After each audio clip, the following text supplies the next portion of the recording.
Bahasa merupakan alat utama yang digunakan manusia untuk menyampaikan gagasan, pengetahuan, dan hasil pemikiran.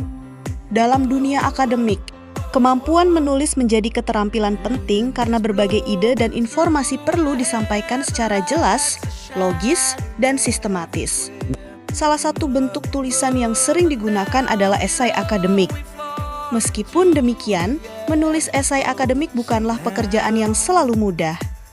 Banyak mahasiswa mengalami kesulitan ketika harus mengolah berbagai informasi yang diperoleh dari buku, jurnal, maupun artikel ilmiah. Informasi yang terlalu banyak seringkali membuat penulis bingung, menentukan fokus pembahasan dan hubungan antar ide yang dimiliki.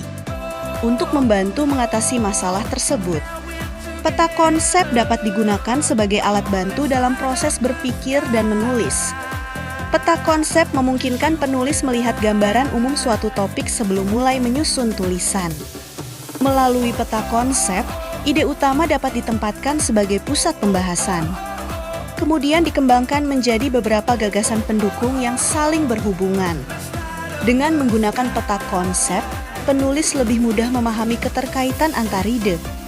Informasi yang sebelumnya tampak terpisah dapat disusun menjadi struktur yang lebih teratur. Proses ini membantu penulis menentukan urutan pembahasan sehingga tulisan menjadi lebih runtut dan mudah dipahami.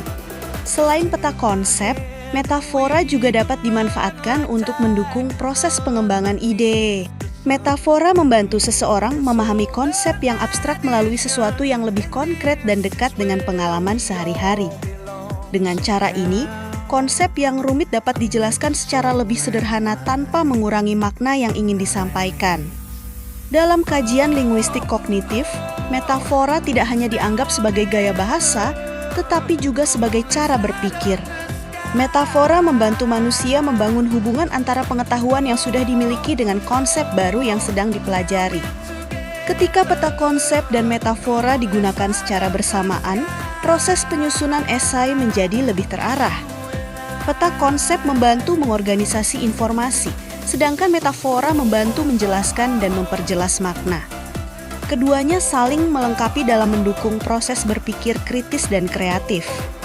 Setelah ide tersusun dengan baik, penulis dapat mulai menyusun kerangka esai dan mengembangkannya menjadi paruh yang logis. Setiap bagian kemudian diperkuat dengan referensi ilmiah yang relevan agar argumen yang disampaikan memiliki dasar yang kuat.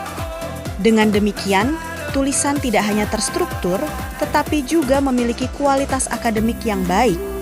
Pada akhirnya, menulis esai akademik bukan sekadar menyusun kalimat demi kalimat. Menulis adalah proses mengelola ide, menghubungkan berbagai konsep, dan menyampaikan pemikiran secara sistematis. Melalui peta konsep dan metafora, proses tersebut dapat dilakukan dengan lebih efektif sehingga menghasilkan esai yang jelas, terarah, dan mudah dipahami oleh pembaca. Sampai bertemu pada video pembelajaran berikutnya. Terima kasih, sampai jumpa.